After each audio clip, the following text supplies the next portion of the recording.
Doctor शिवप्रसन्न पाठी प्रिय छात्र छात्रीगण आज ये आलोचना कार्यक्रम आम आलोचना करवा जैनजिम इन ओडिशा। ओडिशा रे जैनजिम बा जैन धर्मर प्रभाव जैन धर्म किपरि थिला ओडिशा रे एवं महावीरंकर विषय रे आम आलोचना करिया। आज रे समस्त आलोचनार विषय साइलाइट्स ऑफ ओडिशा हिस्ट्री एम.एन. दासंकर जो ग्रंथ रही से भर मु संग्रह करिछि। चलतु देखा प्रथमे आम जो आम गोटे अध्याय अध्ययन कर परीक्षा लिखा ताहले से विषय आम सोर्सेस टी लिखा कौ उपादान आम ओडिशार जैन धर्म विषय आमको जाना मिलूँ। उपादान गुड़िक बहुत गुरुत्वपूर्ण। प्रथमटी हूँ हाथीगुम्फा इनस्क्रिप्शन हाथीगुम्फा शिलालेख ऑफ खारवेल। खारवेलंकर राजत्व समय ओडिशा रे हाथीगुम्फा शिलालेखटी को लेखा जाइथिला। 11 और 12 नंबर लाइन रे मेंशन अछि Kalinga Jina was carried away from Kalinga by Nanda ruler. Hathigumpha शिलालेखर जो 17 गोटी धाड़ी रही अछि से भितर 11 और 12 गोटी धाड़ी मध्य लेखा जाइछि जे कलिंग जीन कलिंगर जो जैन मूर्ति कलिंग जीन रही अछि से मूर्ति को अतीत रे नंद राजा माने नहीं जाइथिले। तो यही घटना आमको जना पड़ुछि जे ओडिशा रे कलिंग ओडिशा रे जैन धर्म प्रचलित थिला। तेणु जैन मूर्ति को एठू नेले कलिंग जीनटी को। ता सहित कुंभकार जातक जैन हरिवंश पुराण अवसाक्य सूत्र व्यवहार भाष्य उत्तराधायन सूत्र यही सब ग्रंथ गुड़िक मध्य ओडिशा रे जैन धर्म रही आमको प्रमाण दौरान। बर्तमान आम देखीदे फाउंडर ऑफ जैनिज्म जैन धर्मर किए प्रतिष्ठाता ऋषदेव और Rishabh was the founder of Jainism in India. Bharat में जो केतोटी धर्म जन्म ग्रहण करथिले से भितर जैन धर्म अन्यतम। तार प्रतिष्ठाता होउचंती बा प्रथम तीर्थकर होउचंती ऋषभदेव बा ऋषभ। से जैन धर्मर 24 जन तीर्थंकर रही से भितर 23 तीर्थंकर 23 नंबर तीर्थंकर किए अच्छा आलोकपात करवा। Parshvanath was the 23 Tirthankara of Jain religion. Parshvanath होउचंती जैन धर्मर 23तम Tirthankara. He visited to Odisha mention inside of Khandagiri and Udayagiri cave and Rani Gumpha. यही जो 23तम तीर्थंकर पार्श्वनाथ ओडिशा भ्रमण उद्देश्य आसीथिले जैन धर्म प्रचार उद्देश्य आसीथिले। यही प्रमाण आमको खंडगिरी उदयगिरी रो जो रानी गुम्फा रही अछि से रानी गुम्फा शिलालेखरु आमको जना पड़ुछि। He spread the Jain thought 250 year before Mahavira. Mahavira जिते जैन धर्म प्रचार करते तार 250 वर्ष पूर्वर यही तृतीय तीर्थंकर पार्श्वनाथ 23तम तीर्थंकर पार्श्वनाथ जैन धर्म प्रचार प्रसार करथिले। इन 1777 BC और 8th century BC 777 ख्रीष्टपूर्व बा 800 ख्रीष्टपूर्व पार्श्वनाथ जैन धर्म प्रचार करथिले। He influenced to King Karandu or Karakandu of Orissa. He influenced तार अर्थ किए इन्फ्लुएंस करथिले पिला माने जैन धर्मर 23तम तीर्थंकर पार्श्वनाथ जेतेबेले ओडिशा को आसीथिले से ओडिशार बा कलिंगर से समयर राजा कारांडू बा काराकांडू को प्रभावित करथिले। यह थिला 23तम तीर्थंकर विवरणी। एवं आम 24तम तीर्थंकर बा शेष तीर्थंकर लास्ट तीर्थंकर विषय आलोचना करवा। Mahavira is the last Tirthankara of Jain. Jain धर्मर शेष तीर्थंकर होउचंती Vardhamana Mahavira. He invited to Odisha by the king Chetaka. ओडिशार से समय कलिंगर राजा थिले चेतक। चेतक महावीर स्वामी को निमंत्रण करथिले ओडिशा को से आसीथिले। In Harivamsha Purana mention about Mahavira praised his ceremony in Kalinga. Harivamsha Purana जो रही अच्छी এই উপাଦାনটি ଆମକୁ ସୂଚନା ପ୍ରଦାନ କରୁଛି ଯେ ଏଇଥିରେ ଲେଖାଯାଇଛି ମହାବୀର କଳିଙ୍ଗରେ ଜୈନ ଧର୍ମ ପ୍ରଚାର କରିଥିଲେ ବା ଧର୍ମବାଣୀ ପ୍ରଚାର କରିଥିଲେ। In Ashvaka Sutra mention Mahavira Swami visited Toshali the capital of Kalinga.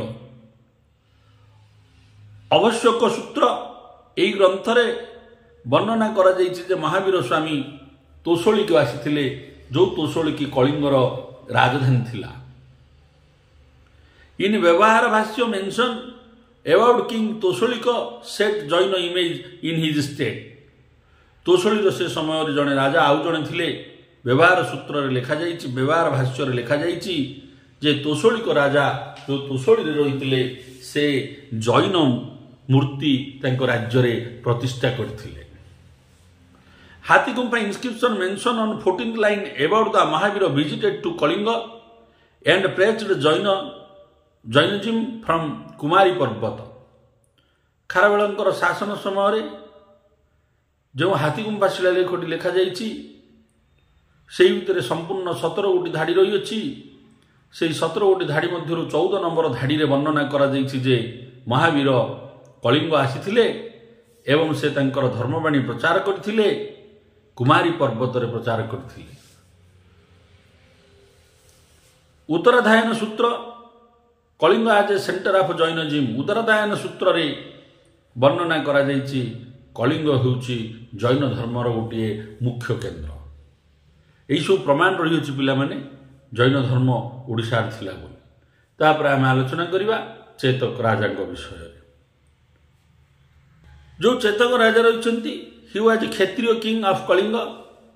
He invited Mahavira to Odisha. ସେ ଜଣେ କ୍ଷତ୍ରିୟ ରାଜା ଥିଲେ କଳିଙ୍ଗର ଚେତକ। ସେ ମହାବୀରଙ୍କୁ ଓଡ଼ିଶାକୁ ନିମନ୍ତ୍ରଣ କରିଥିଲେ ଆସିବା ପାଇଁ। State religion of Odisha.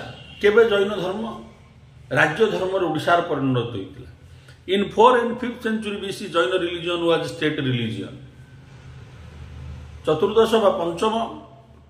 ବା ପଞ୍ଚମ ଖ୍ରୀଷ୍ଟପୂର୍ବରେ ଜୈନ ଧର୍ମ ଓଡ଼ିଶାର ରାଜ୍ୟ ଧର୍ମ ରୂପରେ ପରିଣତ ହୋଇଥିଲା। ବର୍ତ୍ତମାନ ଆମେ ଆଲୋଚନା କରିବା ଚେଦି ରାଜବଂଶର ଜଣେ ସମ୍ରାଟ ଖାରବେଳ ଆଉ ଜୈନ ଧର୍ମ ବିଷୟରେ ଆଲୋଚନା କରିବା। ହି ରିଏଷ୍ଟାବ୍ଲିଶ୍ଡ ସୁପ୍ରିମେସି ଅଫ୍ ଜୈନିଜିମ୍ ଇନ୍ ଓଡ଼ିଶା। ଖାରବେଳ ତାଙ୍କ ଶାସନ ସମୟରେ ଓଡ଼ିଶାରେ ଜୈନ ଧର୍ମକୁ ଗୋଟିଏ ମୁଖ୍ୟ ଧର୍ମ ରୂପରେ ମଧ୍ୟ ଓଡ଼ିଶାରେ ପୁଣି ଥରେ ପ୍ରତିଷ୍ଠା କରିପାରିଥିଲେ। He build cave for Jain monk in his 13 year of his rule. Kharavela ତାଙ୍କରି 13 ନମ୍ବର ଶାସନ ବର୍ଷରେ ଜୈନ ସନ୍ନ୍ୟାସୀମାନଙ୍କ ପାଇଁ, ସାଧୁମାନଙ୍କ ପାଇଁ କୁମାରୀ ପର୍ବତରେ ଗୁମ୍ଫାମାନ ଖନନ କରିଥିଲେ। He adopted Jain religion. Kharavela Jain ଧର୍ମ ଗ୍ରହଣ କରିଥିଲେ। Chedi dynasty was the most glorious period of Jain supremacy in Odisha. ଓଡ଼ିଶାରେ ଯେତେ ରାଜବଂଶ ଶାସନ କରୁଛନ୍ତି ସେ ଭିତରୁ ଚେଦି ହେଉଛି ଗୋଟେ ଅନ୍ୟତମ। ଏହି ଚେଦି ରାଜବଂଶର ଶାସନ ସମୟଟା ଜୈନ ଧର୍ମର ଓଡ଼ିଶାରେ ଗୋଟେ ଗୌରବମୟର ସମୟ। ତାର ଅର୍ଥ ଚେଦି ରାଜବଂଶ ସମୟରେ ଜୈନ ଧର୍ମ ବହୁମାତ୍ରାରେ ପ୍ରଚଳିତ ହୋଇଥିଲା ଓଡ଼ିଶାରେ। ଚେଦିମାନଙ୍କ ପରେ ଆମେ ଆଲୋଚନା କରିବା ମଥାରାସ୍। ଏ ମଥାରାମାନେ ମଧ୍ୟ ଓଡ଼ିଶାର ଗୋଟିଏ ରାଜବଂଶ। This dynasty professed Jain faith at the beginning. ମଥାରାମାନେ ପ୍ରାରମ୍ଭିକ ସ୍ତରରେ ଜୈନ ଧର୍ମକୁ ଗ୍ରହଣ କରିଥିଲେ, କିନ୍ତୁ ପରବର୍ତ୍ତୀ ସ୍ତରରେ ଅନ୍ୟ ଧର୍ମକୁ ଗ୍ରହଣ କରିଥିଲେ। The dynasty one ruler named his capital like Vardhamanpur in honour of the Bhagwan Mahavira. ଏହି ମଥାରା ରାଜବଂଶର ଜଣେ ରାଜାଙ୍କ ନାଁ ପୁସ୍ତକରେ ଦେଇନାହାନ୍ତି, ଏମଏନ୍ ଦାସ। ଜଣେ ରାଜା ବର୍ତ୍ତମାନପୁର ନାମକ ତାଙ୍କ ରାଜଧାନୀ ତିଆରି କରିଥିଲେ ବର୍ତ୍ତମାନ ମହାବୀରଙ୍କର ନାମରେ ପ୍ରଭାବିତ ହୋଇଥିଲେ। ତାର ଅର୍ଥ ମଥାରାମାନଙ୍କ ସମୟରେ ଶାସନ ସମୟରେ ମଧ୍ୟ ଓଡ଼ିଶାରେ ଜୈନ ଧର୍ମ ପ୍ରଚଳିତ ଥିଲା। ତାପରେ ଆମେ ଆଲୋଚନା କରିବା ହୁଏନ୍ସା। ହୁଏନ୍ସା ଓଡ଼ିଶା ଭ୍ରମଣ ପାଇଁ ଯେଉଁ ଆସିଥିଲେ, କେବେ ଆସିଥିଲେ?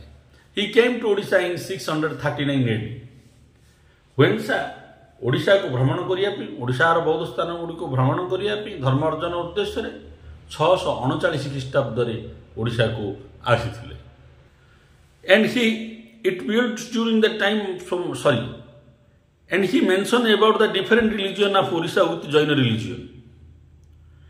से तांकर लेखारे वर्णना करचंती जे जैन धर्म ओडिशार प्रचलित थिला अन्य धर्म मध्य से समय प्रचलित थिला तार अर्थ क्वेन्सांको विवरणर मध्य आमको जणा पडुची जे ओडिशा रे जैन धर्म प्रचलित रहितिला तापर आम आलोचना करिया नवमुनि